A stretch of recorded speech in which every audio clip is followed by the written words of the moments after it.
Hello, welcome to my channel. I am here doing a story time. Got Vivian playing a game in the background while I tell the story.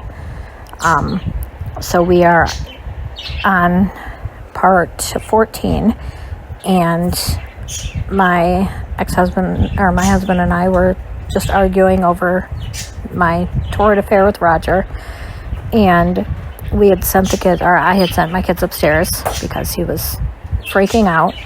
And all of a sudden he walks up to me and he pulls his arm back, like makes a fist, and he punches right at my face, like a millimeter away from my face. He didn't actually hit me, but he came like, if I had flinched or moved my head forward even a little, he would have blasted me dead in the face.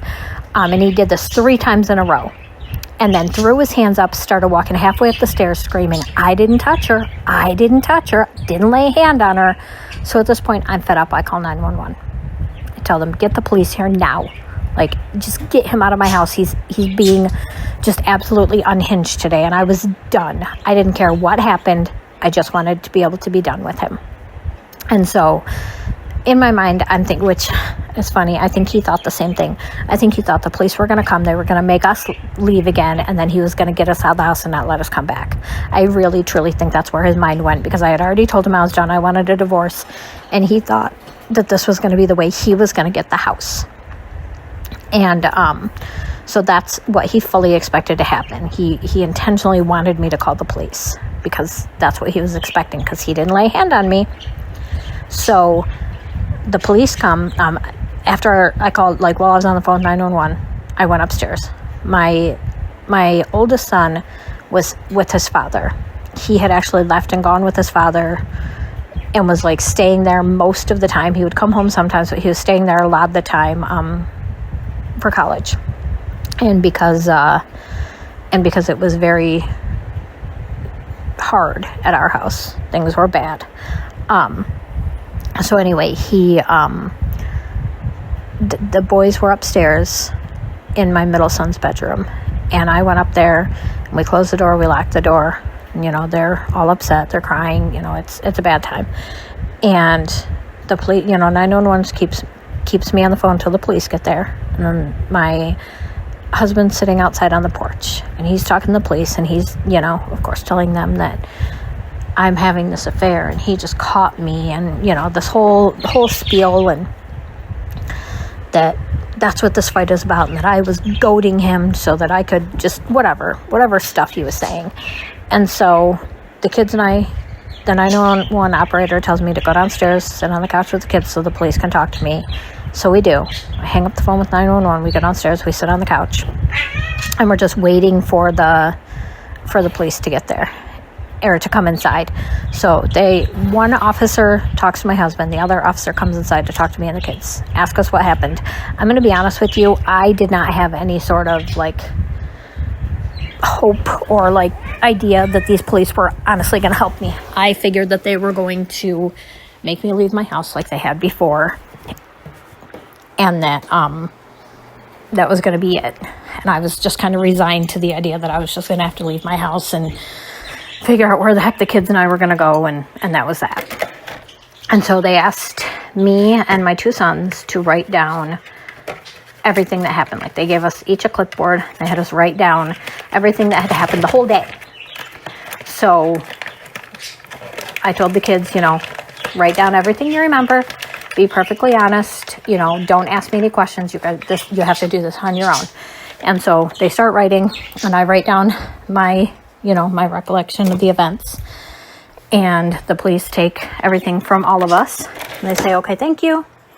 And they go back outside. A few minutes later, they come in, and they say, the officer comes in, and he says, here's your husband's keys.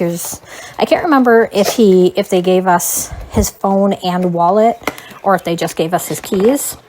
They gave us some of his stuff. And I'm like, what's going on? What are you doing? And he said, We're arresting your husband, ma'am. What he did was domestic violence. And I said, what?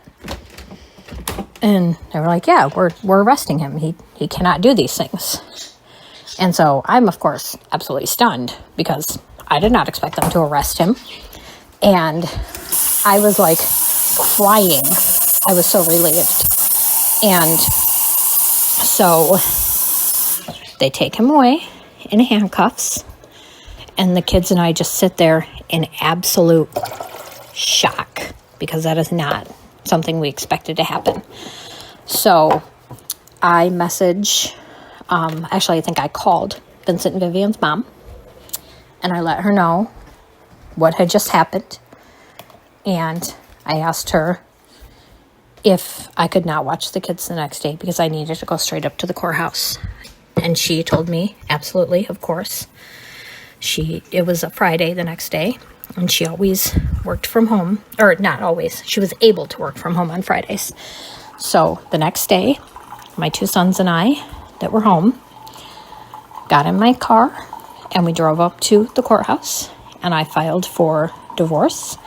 I filed for a PPO, and I went to the victims' rights unit because that's where I had to find out the information on what was going on with my husband. Like, I didn't know if he was still in jail, how long he was going to be in jail. I didn't know any of it. So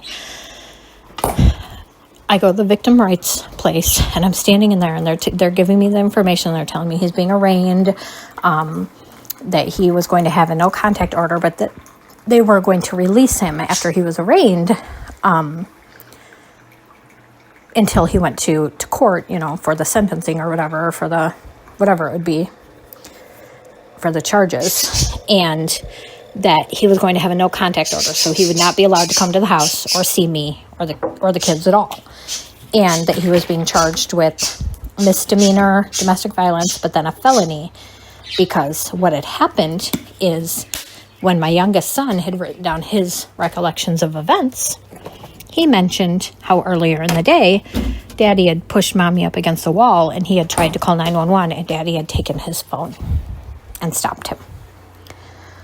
So I don't even think I had mentioned that on mine, and I don't even think that my middle son was home at that time. I think he was upstairs. He was home, but he wasn't downstairs. I think he was upstairs. And so he didn't see that part. So only my youngest wrote that. And that was what actually led to the arrest. So anyway, we're in this victims' rights place, and they're giving me all this information, and they're asking me basically what I want to come out of this. Like, do I want him to go to prison? Do I want, and I said, I just want him gone. Like, I just want to divorce him. I just want my marriage to be over. I want a PPO, and I want this to be done.